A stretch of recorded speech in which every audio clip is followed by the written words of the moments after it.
BNP যখন থেকে প্রতিষ্ঠিত হয়েছে, বাংলাদেশের কওমি গণনার প্রতিটি মানুষ বিএনপির সাথে ছিল, এখনো আছে।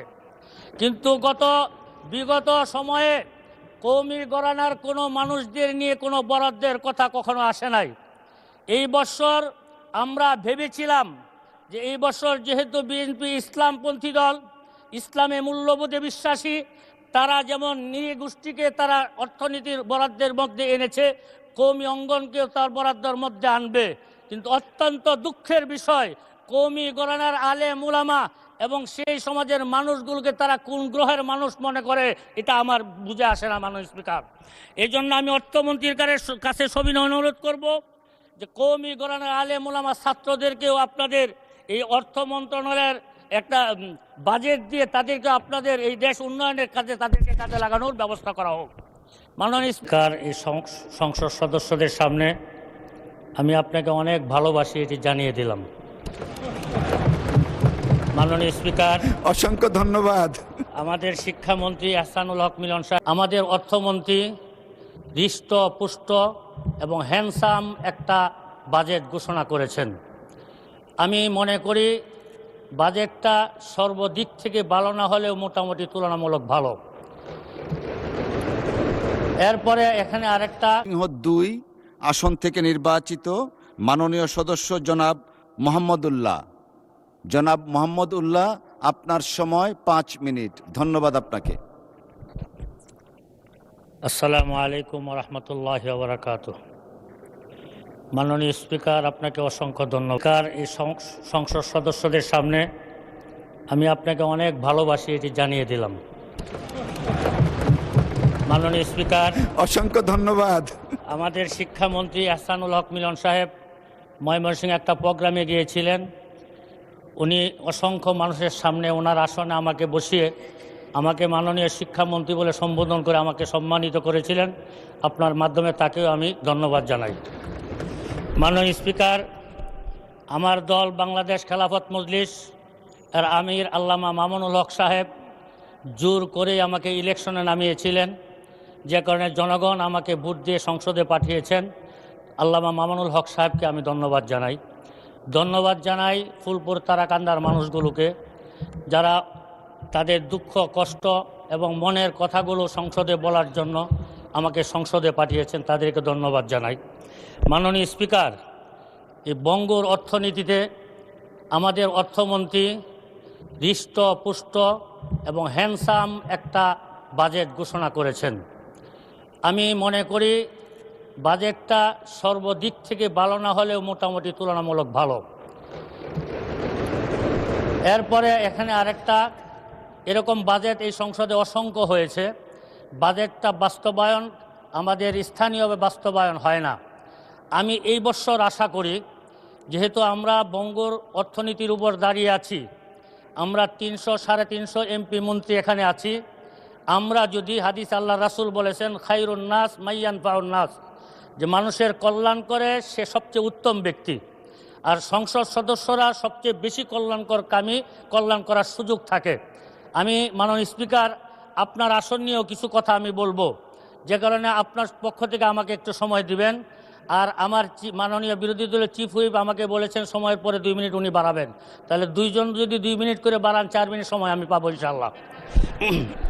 মাননীয় স্পিকার, এই চিফ হুইপ মহোদয় কিন্তু নেই, মাননীয় চিফ হুইপ মহোদয় নেই পক্ষে এখানে। যিনি আছেন আমাদের রফিকুল ইসলাম খান সাহেব আছেন, উনি হয়তো সময় বাড়িয়ে দিবেন, হুইপ আছেন। মাননীয় স্পিকার, যে অর্থনীতির উপর আমাদের এই দেশ দাঁড়িয়ে আছে, সেই অর্থনীতির উপরে সবচেয়ে বেশি লুটপাট হয়। সেই অর্থনীতি লুটপাট যদি না হতো, এই দেশ উন্নয়নের জন্য 54 বছর অপেক্ষা করা লাগতো না। আজকে 54 বছর যাবৎ এ দেশের মানুষ সাফারার হচ্ছে। আমাদের এই দেশে যারা জনপ্রতিনিধি হয় এবং বিশেষ করে অনেক সরকারি কর্মচারী আছেন, যারা ঘুষ বাণিজ্য এবং অর্থ লুটপাটের সাথে জড়িত থাকার কারণে গত 17 বছরের ইতিহাস আপনার এবং আমাদের সামনে আছে। আমি এখানে যারা আছেন এই বছরের 350 এমপি মন্ত্রীদের কাছে অনুরোধ করব, 5টা বছর জনগণের জন্য আপনারা মেহনত করেন। 5টা বছরের এই অর্থ বরাদ্দ জনগণের পিছনে ব্যয় করেন। এখানে যদি আপনারা এখানে খেয়ানত না করেন, এই 1 বছরের অর্থ বাজেটে আমাদের গ্রামের উন্নয়ন হবে ইনশাআল্লাহ। মাননীয় স্পিকার, আপনার কাছে একটা ছোট্ট আবদার থাকবে, আপনার মাধ্যমে আমাদের অর্থমন্ত্রীর কাছে আমার ছোট্ট একটা আবদার থাকবে। বিএনপি যখন থেকে প্রতিষ্ঠিত হয়েছে, বাংলাদেশের কওমি গণনার প্রতিটি মানুষ বিএনপির সাথে ছিল, এখনও আছে। কিন্তু বিগত সময়ে কওমি গণনার কোনো মানুষদের নিয়ে কোনো বরাদ্দের কথা কখনো আসে নাই। এই বছর আমরা ভেবেছিলাম যে এই বছর যেহেতু বিএনপি ইসলামপন্থী দল, ইসলামে মূল্যবোধে বিশ্বাসী, তারা যেমন নৃগোষ্ঠীকে তারা অর্থনীতির বরাদ্দের মধ্যে এনেছে, কওমি অঙ্গনকেও তার বরাদ্দের মধ্যে আনবে। কিন্তু অত্যন্ত দুঃখের বিষয়, কওমি গণনার আলেম উলামা এবং সেই সমাজের মানুষগুলোকে তারা কোন গ্রহের মানুষ মনে করে, এটা আমার বুঝে আসে না মাননীয় স্পিকার।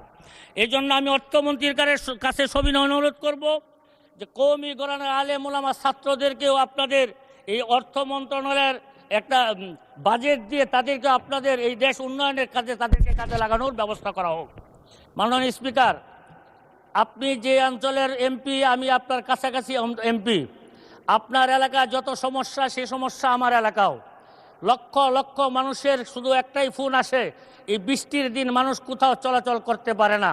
প্রতিটা রাস্তাঘাটে হাঁটুপানি পর্যন্ত জমে যায়, রিক্সা উল্টে অনেক মানুষ অ্যাক্সিডেন্ট করে। মাননীয় স্পিকার, আমি আপনার কাছে আপনার মাধ্যমে অনুরোধ করব। মাননীয় সদস্য, সময় শেষ, তারপরেও 2 মিনিট দাবি করা হচ্ছে, 2 মিনিট বাড়িয়ে দেওয়া হলো। আর আপনার কনস্টিটিউন্সির উপর দিয়ে আমি যাই, একটা তো দায়বদ্ধতাও আছে, 2 মিনিট বাড়িয়ে দেওয়া হলো। আপনার পক্ষ থেকে 2 মিনিট চাই মাননীয় স্পিকার। গ্রামীণ অর্থনীতিকে আগে আনতে হলে রাস্তাঘাটের উন্নয়ন লাগবে। এই রাস্তাঘাটে আমার এলাকায় প্রায় 2 থানায় প্রায় 400 কিলোমিটার রাস্তা কাঁচা, যতটুকু পাকা আছে ওইটুকু অচলযোগ্য। আমি মাননীয় সড়ক যোগাযোগ মন্ত্রীর কাছে অনুরোধ করব যে আমার দিকে একটু নজর দিবেন এবং আমার এলাকার মানুষের চলাচলের একটা সুব্যবস্থা করে দিবেন ইনশাআল্লাহ। মাননীয় শিক্ষামন্ত্রীর কাছে বলবো, মাননীয় শিক্ষামন্ত্রী, আপনি আমাকে অনেক ভালোবাসা দিয়েছেন, আমি আপনার প্রতি অনেক সন্তুষ্ট, খুশি। আমাদের এলাকার যতগুলো স্কুল আছে, স্কুলের কোনো ভবন নাই, এখানে শিক্ষক নাই, তাদের ভালো ফ্যানের ব্যবস্থা নাই, কারেন্টের ব্যবস্থা নাই, বাচ্চারা লেখাপড়া করে অনেক কষ্টে। আপনি একটু শিক্ষা খাতে যেমন বড় বরাদ্দ পেয়েছেন, এই বরাদ্দটা যেন সুষম বন্টন হয়, আমার এলাকায় যেন আমি আমার প্রাপ্য অনুযায়ী যেন আমি পাই, এলাকার উন্নয়নে আমি কাজ করতে পারি। মাননীয় স্পিকার, আমার এলাকার 2টা থানা, একটা পৌরসভা আছে। পৌরসভা ইউনিয়নের মতো কোনো উন্নয়ন নাই, রাস্তাঘাট নাই, ড্রেনেজ নাই। ফুলপুর থানার উপজেলার মানুষ এবং পৌরসভার মানুষগুলো বৃষ্টি আসলে তারা চলাচল করতে পারে না। আমি বলবো প্রত্যেকটা পৌরসভাকে যেন উন্নত করা হয়, সি গ্রেড থেকে এ গ্রেডে উন্নত করা হয়। ঠিক তেমনিভাবে তারাকান্দা বিশাল একটা বাজার এবং বিশাল জনগোষ্ঠী এখানে বসবাস করে। এটা পৌরসভা না থাকার কারণে গ্রামের এলাকার মতো ইউনিয়ন পরিষদের মতো রাস্তাঘাট নাই, ড্রেনেজ নাই, জলবদ্ধতার কারণে মানুষ চলাচল করতে পারে না। মাননীয় স্পিকার, আপনার মাধ্যমে তারাকান্দা যেমন উন্নয়ন চাই, ঠিক তেমনিভাবে তারাকান্দাকে পৌরসভা ঘোষণা করা হোক, এই আবেদন আমি আপনার মাধ্যমে জানাই। মাননীয় স্পিকার, সময় শেষ হয়ে যাচ্ছে, আপনি দয়া করে একটু সময় আমাকে বাড়িয়ে দিবেন। মাননীয় স্পিকার, স্বাস্থ্য খাত নিয়ে আমি কথা বলেছিলাম, কিন্তু স্বাস্থ্য খাতের আমি শুনেছি যে 101 শয্যা বিশিষ্ট হাসপাতালের একটা অনুমোদন হয়েছে, কিন্তু অনুমোদন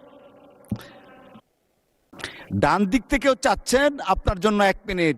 ভালো জনপ্রিয় মানুষ, নেন 1 মিনিট। মাননীয় স্পিকার, আমরা বৃহত্তর ময়মনসিংহ সবসময় উন্নয়ন থেকে বঞ্চিত, যেমন আপনি জানেন, আমরাও জানি, সামনে যারা আছেন তারাও জানেন। আজকে প্রধানমন্ত্রী বেগম খালেদা বেঁচে থাকলে হয়তো আমি এই বেঞ্চে না থেকে ওই বেঞ্চে থাকতাম। তা আমি আপনাকে আমাদের অভিভাবক মনে করি, আপনি অভিভাবক হয়ে আমাদের বৃহত্তর ময়মনসিংহ উন্নয়নে আমাদেরকে অবদান রাখার সুযোগ দেবেন ইনশাআল্লাহ। সাথে সাথে গতকালকে আমরা সংবাদ পাইলাম যে ময়মনসিংহ থেকে শেরপুরের রেল লাইনের একটা অনুমোদন পাস হয়েছে। আমি আপনার মাধ্যমে রেলমন্ত্রীর কাছে অনুরোধ করব, এই রাস্তাটা যেন জামালপুর থেকে শেরপুর না হয়ে ময়মনসিংহ, তারাকান্দা, ফুলপুর, হালুয়াঘাট হয়ে শেরপুর হয়, তাহলে লক্ষ লক্ষ মানুষের উপকার হবে। মাননীয় স্পিকার, আপনাকে অসংখ্য ধন্যবাদ। আপনার পক্ষ থেকে 1 মিনিট সময় দিয়েছেন, এটা আমার জন্য লাখ মিনিট। আল্লাহ পাক আপনাকে সুস্থ রাখুন, ভালো রাখুন। আসসালামু আলাইকুম ওয়া রাহমাতুল্লাহি ওয়া বারাকাতুহু।